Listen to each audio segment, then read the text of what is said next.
नमस्ते, स्वागत छ तपाईँले यस भिडियोमा। आज म कुरा गर्छु कुनै जग्गा हामीले तिरेको मूल्यभन्दा थोरै मूल्य राखेर पास गरियो भने भविष्यमा कस्तो असर पर्छ भन्ने कुरा। जस्तै मानौँ 50 लाखमा फाइनल भएको 50 लाखमा जग्गाधनीले जग्गा दिने भयो, अर्कोले किन्ने भयो। तर दुवैजना मानौँ मालपोतमा जानुभयो अथवा भूमि प्रशासन कार्यालयमा जानुभयो र हेर्दाखेरि मानौँ त्यो जग्गाको मूल्य सरकारी मूल्य मानौँ 12 लाख रहेछ। चाहन्छन् 12 लाख पुग्ने रहेछ भने अब के गरिन्छ त त्यहाँ 50 लाख छोडिदिनु, त्यही 12 लाखमा पास गरौँ, तपाईँलाई पनि राजस्व कम पर्छ, मलाई पनि कम पर्छ भनेर दुईजनाको सहमति भएर मालपोतसँगले पनि तेरो सब अगाडि बढाइदियो र 50 लाख तिरेको जग्गा 12 लाख मूल्य राखेर पास गरियो भने के हुन्छ भन्ने प्रश्न हो है। तपाईँ पनि जग्गा किन्दै हुनुहुन्छ, किनिसक्नु भएको छ, यस्तै विषय छ भने ख्याल गर्नु होला। यदि किन्नु भएको छ र किन्नुहुन्छ भविष्यमा भयो भने अहिले पनि सुनिराख्नुहोस्। अब भन्छ 50 लाखको कतिमा किन्नुभयो, 12 लाख हालेर पास गर्नुभयो है। त्यो मूल्य हो 50 लाख, तर तपाईँले कति हाल्नुभयो 12 लाख मात्रै। भनेको कति फरक पर्यो, जति पो फरक 38 लाख फरक पर्यो। अब भन्छन् नि केही नहुँदासम्म केही हुँदैन भने जस्तो, केही भइहाल्यो भने सबै चिज हुन्छ फेरि। त्यही हो यहाँ 50 लाखको मूल्य यति हाल्नु भएको छ, केही भएको छैन, किन्नेले पनि विवाद उठाएन, बेच्नेले पनि उठाएन, अरू कसैले पनि त्यसमा क्वेसन उठाएन भने ठिक छ।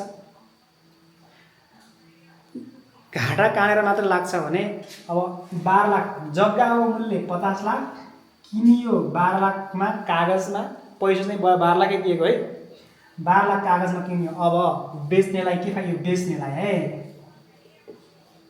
बेच्नेलाई कस्तो असर पर्छ त, बेच्नेलाई कस्तो असर पर्छ भनेपछि अब 50 माइनस 12 38 लाखको आय स्रोत के देखाउनुहुन्छ, सम्पत्ति शुद्धिकरण लाग्ने भयो। उसले चाहिँ अकुल सम्पत्ति कमायो होइन, कर छलिएको मुद्दा लाग्ने भयो। सम्पत्ति शुद्धिकरण भनेको कसै कमायो त्यो होइन, त्यसपछि कर छली परले भयो छल्यो, त्यो कुराको फेस गर्न सक्नु पर्यो बेच्ने मान्छेले है। अब किन्ने मान्छेलाई के हुने भयो, 50 लाख तिरिएको छ, मूल्य आयो 12 लाखको जग्गा कागजमा 12 लाखको आयो। 12 लाखको जग्गा आइसकेपछि अब तपाईँ ब्याङ्कमा राख्नुहुन्छ भने ब्याङ्कले यसलाई पनि मूल्य, यो मूल्यलाई पनि आधार मानिदियो भने 12 लाखको सरकारी मूल्य हुने भयो, त्यो पनि गाह्रो। अब यो बेच्ने मान्छेको कुनै अंशियारले मुद्दा हाल्यो, त्यो जग्गा चाहिँ हामीले पाउनु पर्ने हो, फलाउन यसरी बेच्यो भनेर मुद्दा हाल्यो अदालतमा मानौँ है, बेच्ने मान्छेको। अब साँच्चीकै अदालतले पनि हो त्यो जग्गा अंशी लाग्ने हो फलानाको भनेर फिर्ता गर भनेर फैसला गरिदियो भने किन्ने मान्छेले यो पैसा त फिर्ता गर, के अरे जग्गा त फिर्ता गर्ला, तर कागजमा त कति देखिन्छ 12 लाख देखिन्छ, तिरेको कति हो 50 लाख। अदालतले 50 लाख हालेको भन्दैन, अदालतले त सिधै 12 लाखको कुरा गर्छ, 12 लाख रुपियाँ फिर्ता गर राजसहित भन्छ।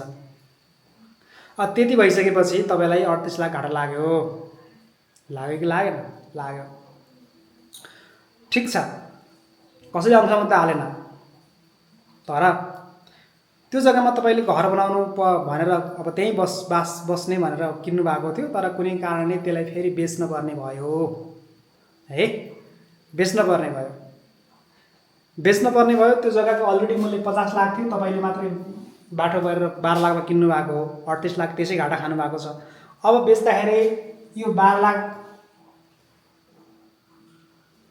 किनेको मूल्य हुन्छ तपाईँको जग्गाको।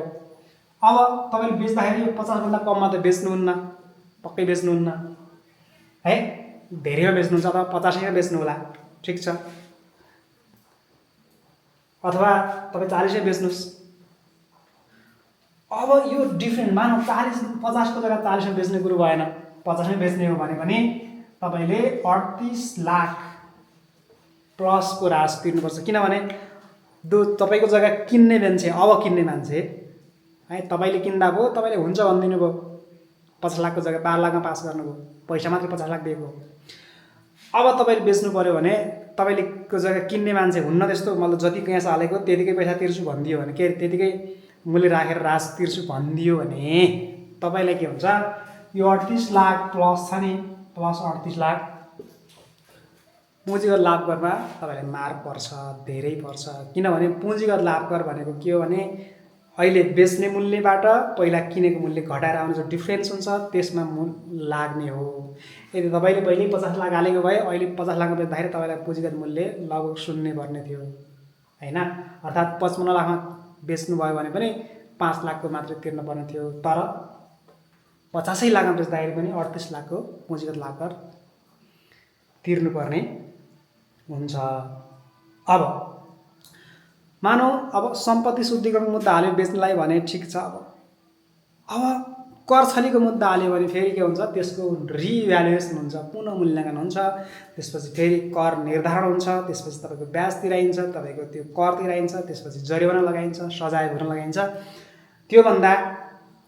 त्योभन्दा पहिले नै सल्लाह गरेर ल भाइ यतिमा किन्ने हो, यतिमा बेच्ने हो, यति नै देखाउने हो मालपतमा, यति नै राख्ने भनेर भनिदिनु भयो भने सजिलो पर्ला। मैले यो जग्गा धनी र जग्गा खरिदकर्ता र विक्रेता बीच मैले त्यस्तो सम्बन्ध बिगार्न खोजेको होइन। मैले चाहिँ यो मुलुक देवानी संहिता 2074मा भएको व्यवस्थालाई उल्लेख गरेको हो।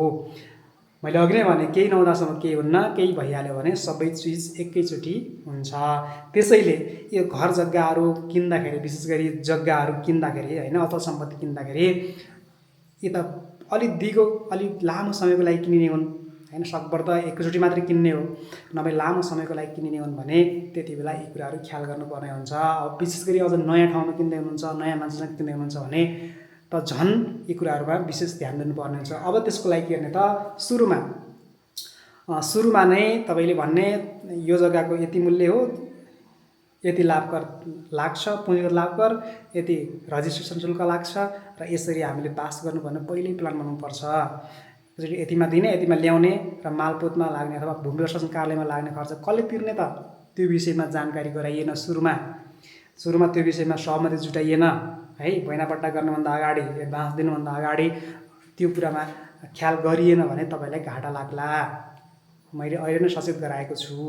यो सचेत तपाईँलाई मैले भने नि, तपाईँले जग्गा नकिन्नुहोस्, तपाईँको जग्गा बिग्रिनुहोस् भनेर भनेको होइन, तपाईँको सम्बन्ध बिग्रियोस् भनेर भनेको होइन, कि साँच्चीकै हाम्रो कानुनमा यो कुरा लेखेको छ है, मुलुक देवानी संहिता ऐनमा यो कुरा लेखेको छ भनेर ख्याल मात्रै गराएको हो।